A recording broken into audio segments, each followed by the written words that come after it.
السلام علیکم۔ آج کی میری یہ ویڈیو ایک بے گناہ شخص کی دکھ بھری داستان ہے جسے ناکردہ جرم کی سزا موت کی صورت ملی۔ کہانی شروع ہونے سے پہلے اگر آپ میرے چینل پر نیو ہیں تو اردو سینٹر پلس کو سبسکرائب کر کے بیل نوٹیفیکیشن کو آن کر دیں تاکہ آپ کو ملتی رہیں تمام چینل اپڈیٹس۔ کہانی پسند آنے پر شیئر اور لائک ضرور کیجیے۔ دور مسجد سے اذان فجر کی آواز آ رہی تھی، دل کو چھونے والی یہ خوبصورت آواز جو دلوں کو جوڑ دے، بھٹکے ہوں کو راہ راست پر موڑ دے۔ کچھ ایسی ہی پر اثر آواز تھی مولوی ہدایت اللہ خان کی۔ یہ ریلوے کالونی تھی، کافی تعداد میں یہاں ریلوے کے کوارٹر تھے، ساتھ ساتھ بنے یہ ریلوے کوارٹر جن کے ایک دو کمروں میں بڑی بڑی فیملیز ایک ساتھ رہتی تھیں۔ آگے ٹین کی چادروں سے بنائے گئے صحن اور صحن کے آگے لوہے کے بنے چھوٹے سے دروازے جو اکثر صبح کے ٹائم کھلے ہی رہتے تھے۔ یہاں رہنے والے لوگ سبھی ایک دوسرے کے حالات سے واقف تھے۔ بڑے بزرگوں کا ایک دوسرے سے ملنا، لڑکیوں کا ایک دوسرے کے گھر آنا جانا، لڑکوں کا ٹولیاں بنا کر بیٹھنا معمول کی بات تھی۔ اکثر لڑائی جھگڑے بھی رہتے تھے، اور جو جھگڑے زیادہ زور پکڑ لیتے ان کا فیصلہ مولوی ہدایت اللہ خان کے گھر لے جایا جاتا۔ وہ بہت ہی سمجھداری کے ساتھ اس مسئلے کا حل بتاتے۔ ان کی عزت اور تکریم کا یہ عالم تھا کہ کوئی بھی ان کی بات سے اختلاف نہیں کرتا تھا۔ وہ جب بولتے تو لوگ سنا کرتے تھے۔ مولوی ہدایت اللہ خان 15 سال سے یہاں پر مقیم تھے۔ وہ جب یہاں آئے ان کے ساتھ ان کی بیوی اور 2 چھوٹے بچے بھی تھے۔ بچے اس وقت کافی چھوٹے تھے، مولوی صاحب بھی جوان تھے، لیکن سادگی اور باروب شخصیت ہونے کے ساتھ ساتھ وہ بہت خوش اخلاق بھی تھے۔ ان کی شخصیت کی یہی وجہ تھی کہ ان سے بڑی عمر کے لوگ بھی ان کی عزت کیا کرتے تھے۔ اب تو وہ یہاں رہنے والے تقریباً سبھی بچوں کو قرآن شریف پڑھا چکے تھے، اور آگے نئے آنے والے بچوں کی بھی بہت بڑی تعداد تھی ان کے پاس۔ اذان فجر کے بعد بچوں کی قرآن مجید پڑھنے کی آواز دور دور تک سنائی دیتی تھی۔ زندگی اپنے معمول پر رواں تھی کہ اچانک ماحول میں چیم گوئیاں ہونے لگیں۔ مولوی صاحب اپنے گھر سے نکلے تو کئی لوگوں کی نظریں ان پر اٹھیں، مگر پھر فوراً ہی نظریں جھکا لیں۔ ان کی عزت کا یہ عالم تھا کہ کوئی ان سے سوال نہیں کرتا تھا۔ وجہ یہ تھی کہ کچھ دن پہلے ایک بہت خوبصورت لڑکی مولوی ہدایت اللہ کے گھر 2-3 بار آئی تھی۔ گھر سے اونچی اونچی باتوں کی آوازیں آنے لگتیں، اور اگلے دن وہ لڑکی پھر مولوی کے گھر موجود ہوتی۔ بہتر تو یہی تھا کہ لوگ مولوی صاحب سے خود پوچھتے۔ انہوں نے جمیل جیسے نکمے آوارہ لڑکے کی باتوں میں آ کر خود سے اندازے لگانے شروع کر دیے، اور پھر ایک دن چند ایک لوگوں نے مولوی صاحب کے گھر سے اس لڑکی کو بہت بری طرح سے روتے ہوئے نکلتے دیکھا، مگر یہ سب کچھ کسی کی سمجھ میں نہیں آ رہا تھا، اور جن کو اس بات کا پتہ نہیں تھا وہ ایک دوسرے کے گھر آتی جاتی عورتوں نے بڑھا چڑھا کر سنا دیا۔ کئی لوگوں کا خیال تھا کہ شاید مولوی صاحب نے دوسری شادی کر رکھی ہے۔ یہ افواہ بھی جمیل اور اس جیسے لڑکوں نہیں پھیلائی تھی۔ بات صرف اتنی تھی کہ وہ لڑکی مولوی صاحب کے دور کے رشتہ داروں میں سے تھی جو اپنا مسئلہ لے کر مولوی صاحب کے پاس آتی تھی۔ اپنے شوہر کی بات کرنے کے لیے وہ بیچاری روزانہ مولوی صاحب کے گھر آتی، چیخ چلا کر رو رو کر اپنا مسئلہ بیان کرتی، جسے لوگوں نے اور ہی نظر سے دیکھا۔ اس کا شوہر اصل میں نکما اور جواری تھا۔ جو تھوڑا بہت زیور اس کے ماں باپ نے اسے ڈالا تھا وہ جوئے میں ہار گیا تھا۔ مولوی صاحب کو اپنی پریشانی سناتے ہوئے سعدیہ بری طرح سے روتے ہوئے مولوی صاحب کے گھر سے نکلی، جسے لوگوں نے اپنے اندازے کے مطابق اور ہی رنگ دے ڈالا۔ مولوی ہدایت اللہ لوگوں کی نظروں میں سوال تو دیکھ رہے تھے، مگر پھر اس کو اپنا وہم سمجھ کر جھٹک دیتے۔ کئی لوگوں نے اس بات کو جانے دیا، مگر جو شر پھیلانے والے تھے وہ اس بات کو روز نئے نئے انداز اور نئے نئے رنگ میں پیش کرتے، جن میں جمیل سب سے آگے تھا۔ اسے مولوی صاحب سے چڑ تھی، کیونکہ مولوی صاحب اسے برے کاموں سے دور رہنے کی تلقین کرتے تھے اور اسے ہر وقت سمجھاتے رہتے تھے۔ وہ سمجھتا تھا شاید مولوی کی نصیحت سے لوگ مجھے برا کہتے ہیں، مگر اب اس کے ہاتھ مولوی صاحب کو بدنام کرنے کی بات لگ گئی تھی۔ ارے چاچا، تم لوگوں نے تعریفیں کر کر کے اسے سر چڑھا رکھا ہے، اتنا ہی دیندار ہے تو وہ عورت کون تھی؟ ارے چھوڑ دو جمیل بیٹا، ہوگی کوئی، ہو سکتا ہے کوئی رشتہ دار ہو، پاس بیٹھے کسی بزرگ نے جمیل سے کہا۔ ارے چچا، میں تو مولوی کے گھر کے سامنے رہتا ہوں، مجھے اندر کی ساری باتیں معلوم ہیں، تم لوگوں نے تو 2-4 بار ہی وہ دیکھا ہے، میں تو تقریباً ہر روز ہی اس عورت کو آتا دیکھتا ہوں، پتہ نہیں مولوی اس کو کیا کہتا ہے، کیا کرتا ہے کہ وہ روتے ہوئے جاتی ہے۔ اس کے علاوہ چچا، میں نے تو کئی بار مولوی کو باہر اس کے ساتھ بھی دیکھا ہے، کیا رنگ ڈھنگ ہوتے ہیں مولوی کے اس کے ساتھ چلتے ہوئے۔ جمیل ایک آنکھ دبا کر بولا اور خباثت سے ہنسنے لگا۔ جو سن رہے تھے انہوں نے اپنے گھر جا کر اس بات کا ذکر کر دیا۔ جنگل کی آگ کی طرح یہ بات پوری کالونی میں پھیل گئی تھی اور کسی نے بھی اصل بات جاننے کی کوشش نہ کی۔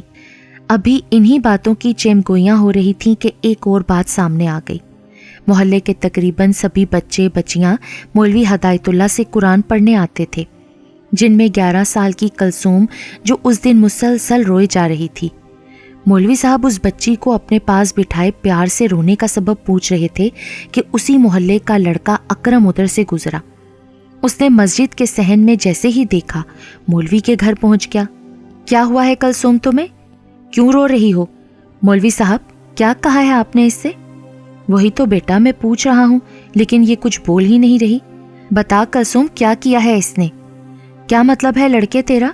میں نے اسے کیا کہنا ہے؟ میں تو خود پریشان ہو گیا ہوں، اس کے رونے کا سبب پوچھ رہا ہوں مگر یہ بتا ہی نہیں رہی۔ ہاں دیکھا میں نے کس طرح پوچھ رہے تھے آپ، کبھی اسے ساتھ لگا رہے تھے، کبھی گود میں بٹھا رہے تھے۔ مولوی بولا، کس لہجے میں تم بات کر رہے ہو مجھ سے؟ یہ میری بیٹیوں جیسی ہے۔ پر بیٹی تو نہیں نا مولوی صاحب، شرم کرو لڑکے تم۔ اور آپ جو کرتے پھرتے ہیں مسجد میں بیٹھ کر اس طرح کی حرکتیں، مولوی صاحب بتائیں نا، تم کہیں پاگل تو نہیں ہو گئے؟ کیا حرکت کی ہے میں نے؟ مولوی ہدایت اللہ اس لڑکے اکرم کی باتوں سے بے حد پریشان ہو گئے تھے۔ بچوں کو جلدی چھٹی دے کر وہ گھر چلے گئے، لیکن اس دن کے بعد لوگوں کے ہاتھوں میں ایک نئی بات آ گئی۔ بہت سے لوگوں نے اپنی بچیوں کو مولوی صاحب کے پاس پڑھنے کے لیے بھیجنا ہی چھوڑ دیا۔ کسی نے بھی کہ سچ کیا ہے جاننے کی کوشش نہ کی، بس جو کسی نے کہا مان لیا، ایک کی 4 لگا کر آگے بتاتے رہے۔ مولوی ہدایت اللہ اس دن سے سخت پریشان تھے۔ وہ سمجھ نہیں پا رہے تھے کہ کس طرح سے لوگوں سے بات کریں۔ بات تو کچھ بھی نہ تھی، مگر جو بات بن گئی تھی وہ بے حد پریشانی والی بات تھی۔ وہ بار بار اپنی چارپائی پر لیٹ جاتے، کبھی اٹھ بیٹھتے۔ ان کی بیوی کچھ دنوں سے ان کی یہ پریشانی بے چینی دیکھ رہی تھی، پوچھا بھی مگر انہوں نے بتایا نہیں۔ مگر اس وقت ان کی پریشانی حد سے زیادہ تھی۔ انہوں نے آہستہ آہستہ اپنی بیوی کو سب کچھ بتا دیا۔ بیوی سن کر کافی پریشان ہو گئی، مگر ساتھ ہی شوہر کو تسلی دینے لگی کہ آپ پریشان مت ہوں، لوگ جانتے ہیں آپ کو، سب کتنی عزت کرتے ہیں آپ کی، کوئی بھی بھلا کیسے اس اکرم کی بات کا یقین کرے گا؟ آپ بیٹھ جائیں، پریشان مت ہوں۔ یہاں کے کچھ بزرگ جن کا مولوی ہدایت اللہ کے ساتھ کافی عرصے کا ساتھ تھا، مولوی ہدایت اللہ نے اس بات کا ذکر ان سے کیا۔ انہوں نے ایک بات میں ہی بات ختم کر دی کہ اللہ ہدایت دے ایسے لوگوں کو۔ وقت گزرتا رہا، گرمیاں شروع ہو چکی تھیں۔ یہ جون کے مہینے کا سخت گرم دن تھا، گھٹن بہت زیادہ تھی۔ شام 6 بجے نسیم بیگم کے گھر سے اونچی آواز میں رونے کی آوازیں آ رہی تھیں۔ نسیم جو کہ اسی ریلوے کے ایک کوارٹر میں رہتی تھی، اس کے رونے چیخنے کی آوازوں سے ایک ایک کر کے سبھی اس کے گھر جمع ہو گئے، اور جو وجہ سامنے آئی وہ بہت پریشانی والی بات تھی۔ اس کی 10 سال کی بچی پچھلے 2 گھنٹے سے لاپتہ تھی۔ پرچون کی دکان پر ماں نے کچھ سامان لینے بھیجا تھا۔ پرچون والے سے پوچھا تو اس نے بتایا کہ وہ یہاں آئی ہی نہیں۔ 2-4 گھروں میں پوچھنے کے بعد اب ماں اپنے گھر بیٹھی رو رہی تھی۔ یہ بات سنتے ہی بچوں کو سب کے گھروں میں پوچھنے کے لیے بھیج دیا گیا۔ لڑکے دوبارہ پرچون والے سے پوچھنے چلے گئے۔ کسی بڑے نے مسجد میں اعلان کا مشورہ دیا۔ عورتیں ہاتھ اٹھا کر بچی کے مل جانے کی دعائیں کرنے لگیں۔ امید تھی کہ بچی مل جائے گی، مگر اب تو رات کے 9 بج گئے تھے، بچی نہ ملی۔ بات پولیس تک پہنچ گئی اور اب پولیس یہاں کھڑی تفتیش کر رہی تھی۔ اس بچی نادیہ کو کس نے اور کب آخری بار دیکھا تھا؟ اس طرح کے سوالات چل رہے تھے۔ نادیہ کے ماں باپ بے حد پریشان تھے۔ پولیس والے سوال پر سوال کر رہے تھے کہ کیا پہلے بھی یہاں اس طرح کا کوئی واقعہ ہوا ہے، کوئی بچی غائب ہوئی ہو، یا پھر کوئی ایسی بات جو اکثر بچیوں کے ماں باپ چھپا جاتے ہیں ہوئی ہے؟ جناب ہوئی ہے ایسی بات۔ یہ تھا اکرم جو بھیڑ میں سے نکل کر تیزی سے آگے آیا تھا۔ یہاں سر ایک بہروپیہ رہتا ہے، خود کو مولوی اور عالم دین کہتا ہے. بہت سی بچیاں اس کے پاس قرآن پڑھنے جاتی تھیں. میں نے خود دیکھا ہے اسے بچیوں کے ساتھ چھیڑ چھاڑ کرتے ہوئے. کچھ لوگوں نے اکرم کو یہ بات کرتے ہوئے روکا تھا اور کچھ نے اکرم کا ساتھ دیا تھا، جن میں جمیل سب سے آگے تھا. پولیس اب سب باتوں کو چھوڑ کر مولوی ہدایت اللہ کے گھر موجود تھی. مولوی ہدایت اللہ اپنی صفائی میں بولتے رہے. مولوی کی باتوں اور گھر کی تلاشی سے جب کوئی بات سامنے نہ آئی تو پولیس نے جاتے ہوئے مولوی کو شک کی بنا پر اس کالونی سے بھی باہر جانے سے منع کر دیا.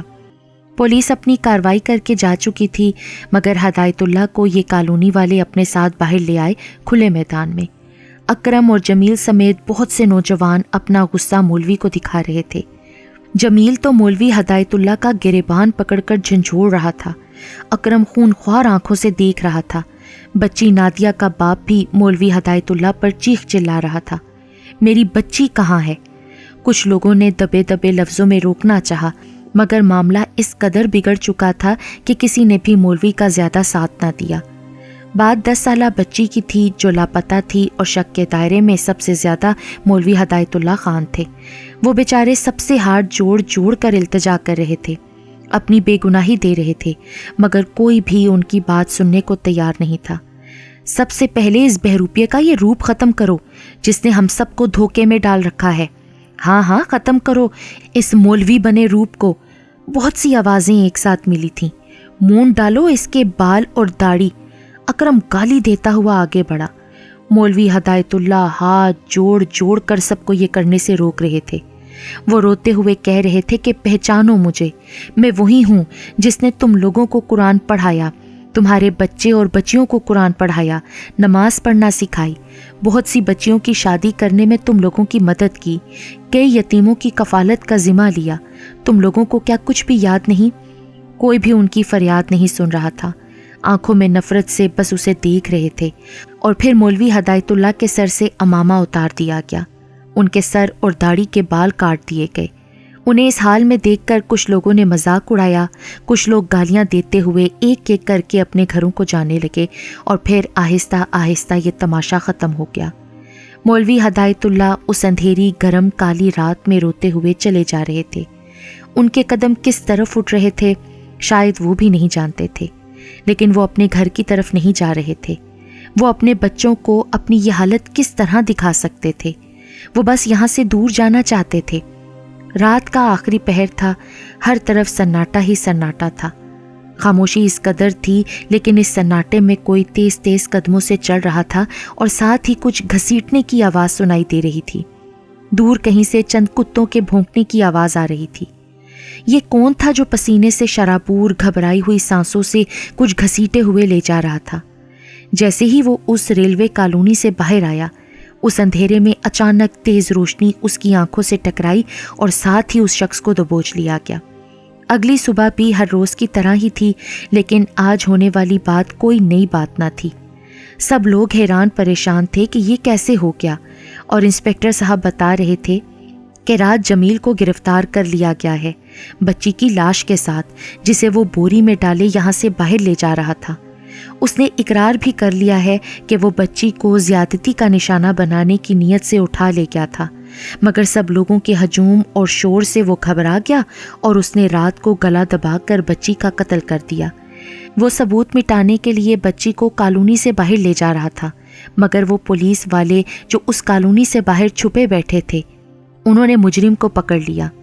پولیس والے اس لیے وہاں چھپے بیٹھے تھے کہ انہیں معلوم تھا مجرم اگر یہیں کا ہے تو وہ ضرور اپنا نشان مٹانے کی کوشش کرے گا. بچی کی موت کا سن کر اس کے ماں باپ تو صدمے میں تھے ہی، لیکن رات مولوی ہدایت اللہ خان کے ساتھ جو سلوک کیا گیا تھا، اس بات کا صدمہ ندامت ہر دل میں تھا.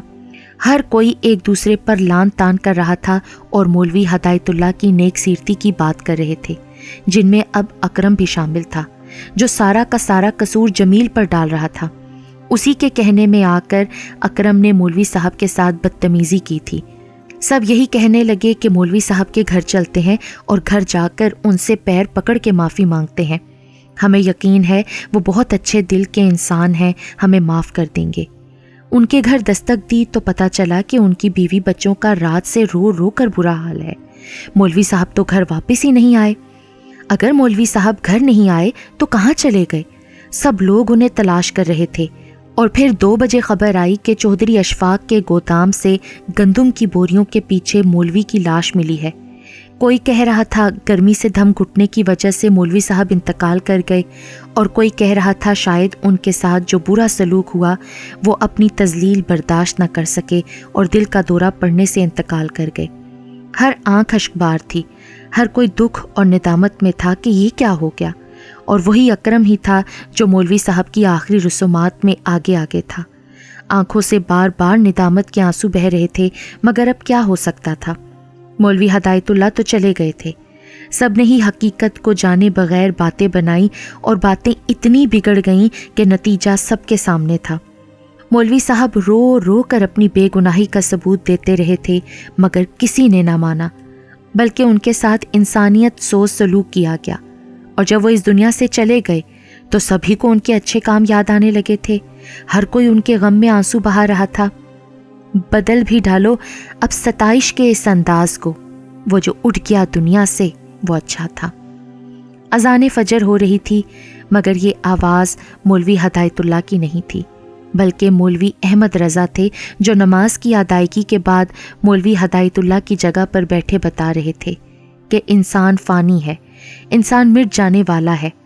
آج ہدایت اللہ چلا گیا، کل ہم کو بھی چلے جانا ہے، موت کی وادی میں، موت کی دلدل میں ہر انسان نے اتر جانا ہے۔ دنیا تو الوداع کہنے والوں کا در ہے، مگر ہماری نگاہ تو اس دنیا کی چکا چوندی پر ہی لگی رہتی ہے۔ دنیا داری فنا ہے، ہر چیز نے فنا ہو جانا ہے، باقی رہنے والی ذات صرف رب کی ہے۔ اس رب کے ساتھ خود کو جوڑو، یہی دنیا اور آخرت کی بھلائی ہے۔ سب لوگ بہت توجہ اور احترام سے ان کا یہ واعظ سن رہے تھے، بالکل ایسے ہی جیسے مولوی ہدایت اللہ کو سنا کرتے تھے۔